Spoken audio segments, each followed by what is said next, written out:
Les gars, aujourd'hui, on chill avec Jawad, le boss de la pâtisserie, la bakery à Dubaï et dans le monde.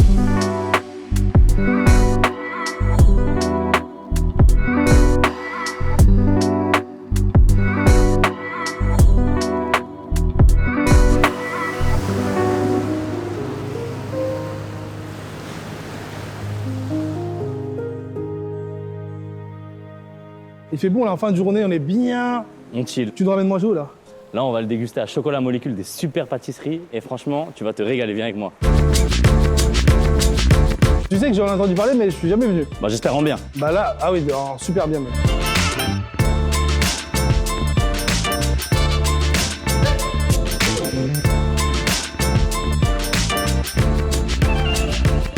Waouh. Franchement, on va se régaler. Si t'as envie de sucrer, un bon petit plaisir. Il y a tout, il y a du fruité, du cheesecake, de la tarte de pécan. Il y en a pour tous les goûts. Et donc, moi, j'ai toujours voulu savoir où est-ce qu'un bon pâtissier qui fait ses propres pâtisseries, il va manger les pâtisseries des autres. Donc, c'est ici, toi. Pour moi, c'est ici. Alors, c'est quoi ta pâtisserie, genre, de... Favorite? La Fort. Alors, franchement, si je dois en citer une, ça sera le cacahuète. Celle-ci, là? Ouais, un peu de croustillant, Ouais. ça se rapproche un peu du sneakers. Ouais, Voilà, j'ai l'impression même là, c'est bien fait. Franchement, c'est super bon. Je suis pas fan des trompe-l'œil, mais celui-là est vraiment super bon. Moi, j'aime bien tout ce qui est noisettes, j'aime bien tout ce qui est cacahuètes aussi, effectivement. Mais moi, mon kiff absolu, c'est la viennoiserie. La viennoiserie? Ouais. Ah, j'aurais pas pensé, tu vois. Tu sais pourquoi? Parce que j'aime bien tout ce qui est crunchy. Ok. Tu vois, j'aime bien tout ce qui est crunchy, tout ce qui est avec de la pâte. Ah ouais, là, les gars, on est sur des bails. Là, c'est pas n'importe qui nous a ramené ici, non? Là, c'est Monsieur Jawad qui nous a ramené ici. Les bonnes adresses. Les bonnes adresses, là, j'accepte. Là, je connaissais pas du tout cette adresse-là. J'aime bien aussi les pâtisseries, mais ça, c'est ma spécialité. Ça, c'est ton Toi aussi, truc, quoi. Toi aussi, c'est ta spécialité. Mais alors, du coup, tu vas la chercher où ta viennoiserie? Hé. Carrefour. J'aimerais bien venir ici prendre ça, mais le problème, c'est que à Paris, tu trouves des boulangeries partout. C'est vrai. À Dubaï, le problème, c'est que on doit prendre la voiture, rouler. Tu sors, t'as pas ta boulangerie en bas de chez toi, tu vois. C'est vrai. Donc, c'est compliqué. Sauf si tu ouvres la tienne, et dans ce cas-là. Inch'Allah. Tu vois, C'est pas ce qui est fait demain. On est voisins, donc il y a moyen de faire quelque chose. Bah, commandons, on Allez. prend quoi? Allez. Bah, moi, je vais prendre une cacahuète. On va rester Ouais. sur les valeurs sûres. Moi, je prends une noisette. Une noisette, ok. Et le petit van aussi qui est vraiment super sympa, je te le conseille. On prend le van? Vas-y, Allez. let's go. Un peu de gourmandise.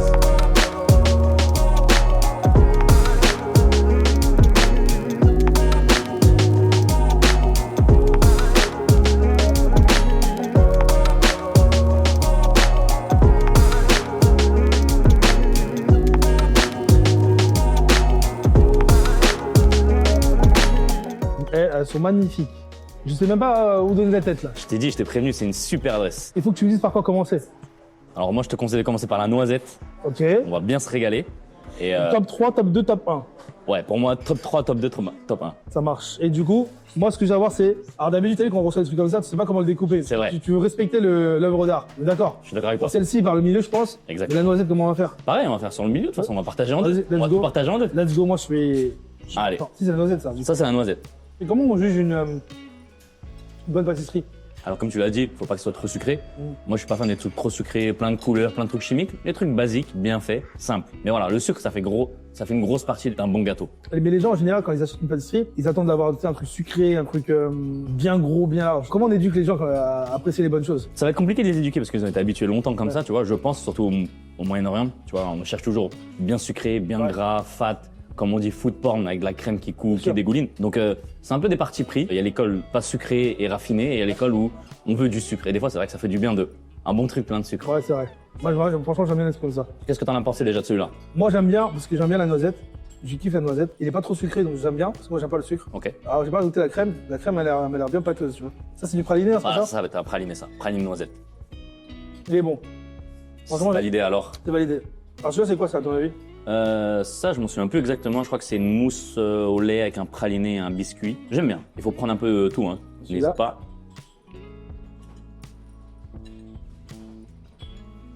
Mmh. Bonne adresse alors. Ah, il est bon. Top 2. Je te l'ai dit. Top 2 et top 1. Incroyable, celui-là. J'adore. Et là, top 1. Celui-là, Là, incontesté. allez, let's go.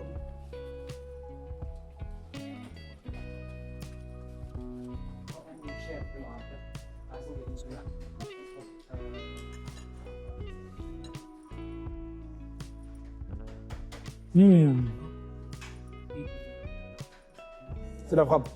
Celui-là, c'est vraiment incroyable. Donc voilà, la petite adresse chocolat molécule. On dirait vraiment un Snickers. Ouais, exactement, c'est la copie. Hein. La copie, Un je me Snickers, comprends, mais raffiné. raffiné. Raffiné, exactement. Incroyable, super bon. Bon, content que ça te plaise. Alors. Tu vois, une préparation comme ça, dans une boutique, comment ils arrivent à s'organiser pour, tu vois, produire, je sais pas moi, 15 modèles comme ça, 15 modèles comme ci, 10 modèles comme ça. Il faut se lever tôt, il faut avoir une routine de guerre, on est d'accord? Bien sûr. Alors, la pâtisserie et la boulangerie, c'est un peu comme un orchestre. Ouais. Chaque personne a son poste. Tu vois, c'est des équipes comme à l'armée, ok.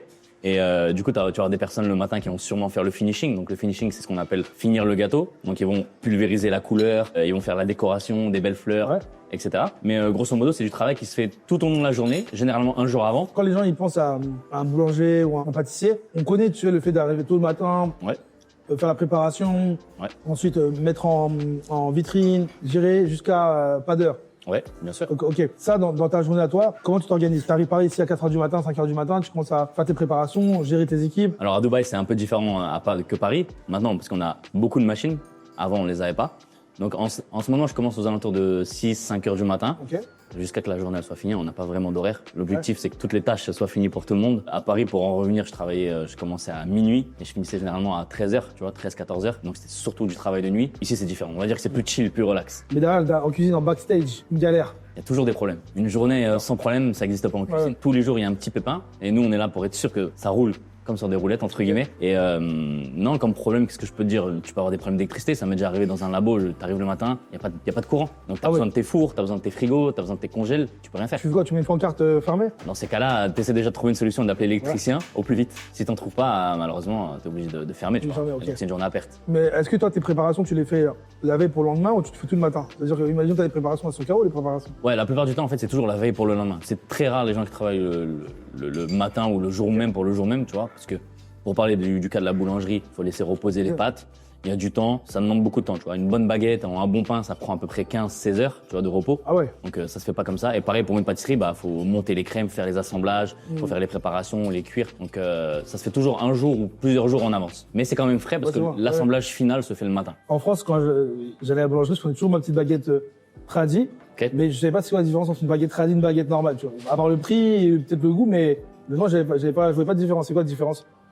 Comme tu l'as dit, le prix, déjà, il y a un petit écart de prix. Je crois 15-20 centimes. Et en termes d'additifs aussi, une tradition, en fait, il n'y a pas le droit d'avoir d'additifs. Qu'est-ce que je dis additifs? C'est des produits qui vont aider à corriger les défauts de ta baguette. Ok. Donc, entre guillemets, qu'elle soit jolie visuellement, qu'elle se conserve dans le temps, qu'elle ait un meilleur goût. Donc voilà, tout ça, c'est des additifs. Et dans la tradition, c'est interdit de les mettre. Donc c'est pour ça que c'est un peu plus cher, parce que c'est une farine un peu plus pure. Toi, tu conseilles toujours aux gens de prendre une tradi, quoi. Une tradi, c'est Non. quoi? Même pas. Je conseille pas. En fait, il y a des plats où, je sais pas, la baguette blanche, tu vois, elle est bonne. Elle est Plan bonne. Ah sauce ouais, et tout. ouais, je comprends. J'aime bien la baguette blanche.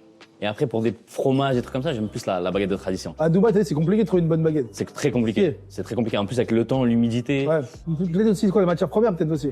Non, parce que toutes les matières, elles sont importées. Elles sont importées, Ouais, ouais. tout vient de France. Donc, sur ça, il n'y a pas de C'est problème. compliqué de trouver une bonne baguette. Moi, je sais pas où tu prends ta baguette, mais moi, en tout cas, la baguette, je la prends Carrefour, hein. C'est, Ah là là là. je vais Mal au cœur. je vais au plus simple, hein. Je vais au plus rapide, tu Est-ce que vois. tu apprécies? Est-ce que tu passes un bon moment? Honnêtement, tu vois, moi, ce que je fais, c'est que je l'humidifie un peu, je la remets au four. Mon cœur de boulanger. Ensuite, pour qu'elle soit un peu croustillante. Faut pas faire ça. Je déconseille. Mais Ah ouais. après, tu la réchaudes, donc ça va, elle va reprendre du croustillant. Ouais, c'est un peu de croustillant. Mais parce qu'ici, c'est dur de trouver une bonne baguette. Non, C'est pas comme en France. Je te l'accorde, je te l'accorde. C'est ce qui manque en France. En France, tu sors, tu prends ta baguette. Il y a toujours une boulangerie à moins de 5 minutes à pied, on est d'accord. C'est vrai. Et même si demain tu ouvres un business de boulangerie à droite à gauche à Dubaï, qui va venir ta Ouais, baguette? il y a quelques personnes, mais c'est pas sûr que ça marche parce que voilà, la consommation à Dubaï, elle est différente. oui. Tu l'as bien vu, tu te fais livrer tout et n'importe quoi. Ouais. Et c'est rare de marcher et d'aller chercher une baguette, tu vois, comme nous à Paris, sous le Clair. coude. Sous le coude, ouais, c'est clair. Et même les gens, ils sont pas dans. Si tu prends en anglais, c'est pas dans ses habitudes de manger une baguette. Non plus, pas du tout. Ouais, ils sont plus, ils vont manger d'autres choses. Donc les baguettes, c'est typiquement maghrébin, beaucoup parce qu'il peut en sauce, etc. Exactement. Et les français parce qu'ils aiment bien manger ça avec la charcuterie, le fromage, même les légumes, tu vois. Donc, Exactement. c'est quoi les différences que tu vois alors, entre ta vie d'expatrié ici aux Émirats Ouais. et ta vie de travailleur en France sur le même métier, tu vois? Ok. C'est quoi la différence que tu trouves entre les deux, tu vois ce que je veux dire? Franchement, c'est à peu près similaire parce que le métier est le même. Ouais. Tu vois, on fait la même chose, on fait le même produit. On va dire que le palais des gens et ce qu'ils veulent, c'est différent. On pourra en revenir au sucre. Les gens, ils veulent des trucs sucrés, ils veulent des trucs fat. Tu vois, ils veulent des trucs gourmands. Donc, faut toujours s'adapter aux clients et ce qu'ils veulent. Par exemple, ici, je peux dire un exemple. Tu fais de la pâte à choux, par exemple, ou de la baguette. On va revenir à l'exemple de la baguette. Ça va pas marcher. Il y a personne qui va acheter ta baguette ou ton éclair au chocolat. Ok. Donc, en fait, faut toujours s'adapter, se remettre en question et savoir qu'est-ce qu'ils cherchent les gens. Qu'est-ce qu'ils veulent aujourd'hui. Qu'est-ce qui est tendance parce que ici, ça marche beaucoup à la traîne, tu vois. Ouais, c'est vrai. Là, c'était le Dubai Chocolate. Ouais, c'est vrai. Je sais pas sur quoi ça va partir dans les prochains mois, mais il y a toujours un nouveau truc. C'est un truc qui intéresse les gens, même moi, ça m'intéresse de savoir. Aujourd'hui, tu t'adaptes aussi avec ce qui se fait dans les réseaux. Énormément. Tu vois, je veux dire, par exemple, le truc du Dubai Chocolate, moi, c'est mondialement, c'est spread. C'est de la folie. Mondialement, tu vois. C'est la Et folie. ça part d'une, je crois, c'est une Libanaise.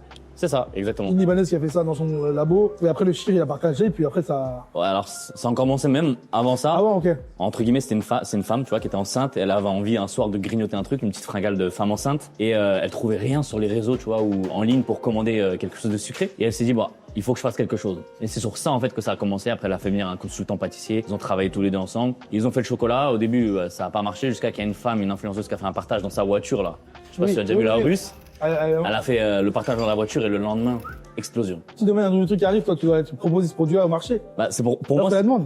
Pour moi, c'est comme ça qu'on reste compétitif. En fait, il faut toujours suivre ce qui se passe sur les réseaux. Ah ouais. Le boulanger ou le pâtissier qui ferme ses yeux et qui est dans son labo, c'est triste à dire, mais il va mourir dans 10 ans. Ouais. Parce que le marché, il aura évolué, il aura demandé quelque chose d'autre. Donc c'est pour ça qu'on passe énormément de temps sur les réseaux. Je fais aussi des petites vidéos de dégustation. Pourquoi? Bah, pour comprendre, en fait, tu vois, ce qui se fait chez les autres. C'est-à-dire que toi, même toi, tu dois faire du branding perso, tu dois te mettre en avant, tu dois Tout à fait. te filmer dans les caméras. Les codes sont cassés. C'est Dinguerie, hein. tout évolue. Même le mec qui fait la pizza, tu vois, la pizza, on va dire, c'est un truc millénaire, tu vois. Le mec, Bien sûr, des trucs simples. Mais le mec, il doit quand même se mettre en avant. Il doit donner envie au gars de venir manger dans son. Et même aujourd'hui, tu vois, derrière la caméra, il y a Soukari. On le passe au Salem.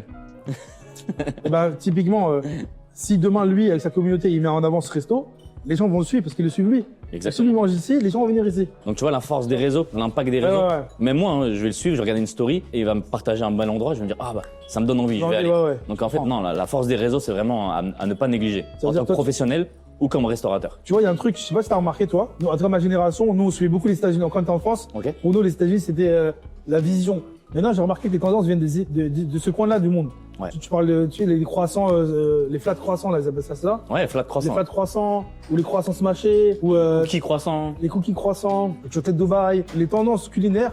Maintenant, ils partent des Émirats. On a discuté beaucoup avec des frérots. C'est qu'en fait, ici, t'as un gros melting pot. Regarde, toi, t'es de quelle origine? Algérienne, marocaine? C'est ça. Ça, je suis d'origine indienne. Mon voisin, c'est un Libanais, l'autre, c'est un Indien. Au-dessus, c'est un Anglais. En bas, c'est un Australien. Bref, donc ici, les communautés, elles sont mondiales. C'est-à-dire qu'en fait, en discutant avec les gens, bah forcément, les tendances culinaires vont être des mélanges entre telle cuisine et telle cuisine. Telle cuisine et telle cuisine. Je suis d'accord avec toi. Voilà, tu vois ce que je veux dire. Et après, ici, les gens, ils ont pas peur de lancer les concepts. Ils lancent le concept. Si le concept, il prend, et bah derrière, ils vont à Londres, aux États-Unis, et après, ça se... Ouais. Ils ont une facilité sur Ouais. ça à entreprendre sur les concepts. Bon, aussi ils ont des fonds donc ça Oui. facilite forcément. T'as les investisseurs ici. Exactement. Mais ils ont toujours des bons projets, des trucs tendances qui marchent. Pas forcément super bons, mais super trendy, tu vois. Ouais, Un bel super. endroit, des belles assiettes, des belles tables, Ouais. des endroits pour se poser ou travailler. Le service, les carrés. Donc c'est ça, c'est un vrai avantage sur ça. C'est vrai qu'ils ont une vision long terme. Et l'un des meilleurs pains au chocolat que j'ai mangé dans ma vie, c'est pas Paris, c'est pas New York, c'est à Dubaï. Et c'était au Royal Atlantis. Ok. Frérot, donne-moi le secret de ton pain au chocolat. Non, tu sais, c'est le meilleur pain au chocolat. Je vais pas tout dire, faut que je garde un peu de mystère. Ah, ça commence. Mais l'essentiel déjà, c'est le savoir-faire. Ouais, Donc faire un bon croissant, ça prend du temps. Tu peux pas le faire en 1 heure ou 1 minute. je comprends. Donc c'est des vrais trucs qu'on a appris depuis qu'on est très jeune. Le respect de la pâte, avoir des bons ingrédients, mettre un peu d'amour dans le Ouais, produit pour que bien ce soit sûr. un truc. Voilà, tu sens qu'il a été fait C'est par ta pâte, quelqu'un. il y a la pâte de Jawad dans le pain au chocolat, c'est clair. Exactement. Donc en fait, c'est l'empreinte du boulanger et on va faire que ce moment-là, il soit magique pour toi. C'est clair. Mais le secret, je peux pas te le Tu vois, divulguer. tu vois, Je peux pas te le divulguer. Moi, tu sais, quand je l'ai mangé, tu sais, je me rappelle. Moi, je fais un truc que je fais tout le temps quand je fais un pain au chocolat. Et on le mettra dans les vidéos. Sur mon compte Instagram, c'est public, hein. Je prends le pain au chocolat et je le faisais avec une pote Nordine qui se reconnaîtra. On prenait le pain au chocolat le matin, vers 7h30 du matin. On se posait dans la voiture. Et on prenait le pain au chocolat, je l'ouvrais en deux comme ça. Ok. Et je regardais comment c'était lever au lait. Ouais. C'est comme ça qu'on voit que c'est un bon pain au chocolat ou pas? Ouais, bien sûr, ça fait partie des facteurs qui fait que ça va être un bon pain au chocolat. Et alors, il va avoir, comme tu l'as dit, l'intérieur, il va avoir aussi l'extérieur, la couleur, les feuillets. Donc, ce que c'est les feuillets, c'est les petites lignes, en fait, sur le pain au chocolat. Ok. Plus t'as de feuillets, ça veut dire plus t'as de couches de pâte, beurre. Ah, d'accord. Donc, c'est ce qui va faire que c'est bon au goût. Ok. Et visuellement aussi. Mais voilà, t'as tous ces facteurs qui fait que tu vas savoir si c'est un bon pain au chocolat ou pas. Combien de temps il reste au four un bon pain au chocolat? Une quinzaine de minutes. Quinzaine de Une quinzaine de minutes. Ok, après, dès qu'il sort, est-ce qu'un pain au chocolat, tu l'as mangé dès qu'il sort du four ou t'attends qu'il refroidisse pour gonfler un peu? Non, alors il va pas gonfler, mais il faut que tu laisses un peu reposer entre guillemets. Pourquoi? Pour que l'intérieur en fait il soit, je sais pas comment t'expliquer, mais un peu comme en anglais on dit set. Tu vois, en gros il soit prêt à manger. Ok, ok. Si tu le manges directement à la sortie du four, tu vas pas avoir tous les arômes. Ok. Tu vas sentir juste le chaud. Donc, non, C'est vrai parce je que déconseille. quand on allait chez le pain au chocolat à la boulangerie de Montigny, dans 78, et ben quand elle nous le donnait la boulangère, tu vois, elle me disait bon, le mangez pas tout de suite les gars, nous on avait trop faim, tu vois. Et parce qu'en fait, et nous on tapait quand même, on avait trop Bien faim. sûr. Effectivement, c'est un peu humide un peu. Exactement. Ouais, ça. C'est exactement Un peu ce que je humide. parlais. Donc il faut laisser un un peu reposer. Exactement, 20-30 minutes, tu le laisses reposer et après tu le manges Après, et tu manges, là tu vas passer un vrai bon moment. Des fois, en fin de journée, j'ai envie d'un pain au chocolat. Ok? On est d'accord qu'il a fait le matin. Ouais. Ok, là, je vais l'acheter. Je sais qu'il n'aura pas la même texture que si je l'achète le matin, 30 minutes après, etc. Donc, comment je fais pour que, si je l'emmène à la maison, pour retrouver ce petit côté. Alors tu peux le réchauffer, tu peux le mettre, allez, 30 secondes, 1 minute au four, tu vois, Au four, pas au ouais. micro-ondes, surtout pas, parce que tu vas le ramollir, donc il va Ok. devenir caoutchouc. Tu le passes un petit coup au four, 30 secondes, 1 minute, et tu le dégustes, et il va retrouver un peu son croustillant. Les gars, si vous voulez manger le meilleur pain au chocolat au monde, j'ai bien dit au monde, hein, vous allez au Royal Atlantis. Et c'est Jawed qui l'a fait. Et c'est Jawed qui a mis en place ce pain au chocolat. Exactement, D'accord. exactement. Est-ce qu'on peut. Un Français qui veut manger ce pain au chocolat en France, où est-ce que tu conseilles d'aller manger ce pain au chocolat? En France, du coup. Une adresse, un conseil? Une adresse? Ah, il y en a énormément, il y en a énormément. Genre ton best. Mon best, j'aime énormément Boulangerie Utopie. Boulangerie Utopie. Ouais, c'est très connu sur les réseaux. Ok. Ils font de la super viennoiserie, donc ça j'aime beaucoup. C'est à Paris? Ouais, c'est à Paris, ouais. Ok. C'est à Paris. T'as French Bastard aussi. French Bastard, j'adore l'identité, comment c'est la gourmandise et le goût. Ok. Donc ces deux adresses, Ça sont. vous allez là-bas, vous allez pas être déçus. Et moi, je vous donne mon adresse ou pas? Ah ouais, s'il te plaît. Ok. Carrefour 50 ans en Yvelines, les gars. C'est pour vous. Et c'est pas cher. Merci, Jaredin. Merci en tout cas. Merci, frérot. Merci. Et on peut te retrouver sur les réseaux aussi. Ouais, bien sûr, vous pouvez me retrouver sur Instagram, TikTok, je fais des vidéos de dégustation. C'est quoi l'actualité de Jawad prochainement là? Est-ce que c'est secret ou? C'est pas secret, mais je travaille énormément sur mon contenu sur les réseaux. Je travaille aussi encore en boulangerie, donc je lance d'autres projets. Mais pour l'instant, l'actualité, vous pouvez la retrouver sur mes réseaux et voir ce que je fais. Let's go. Merci Jawad de ce moment. Merci en tout cas à C'est un toi. bon moment. Merci On pour a mangé. l'invitation. C'est régalé. On chill avec Jawad, les gars. Merci en tout cas. T'en prie, frérot. Au plaisir, vraiment.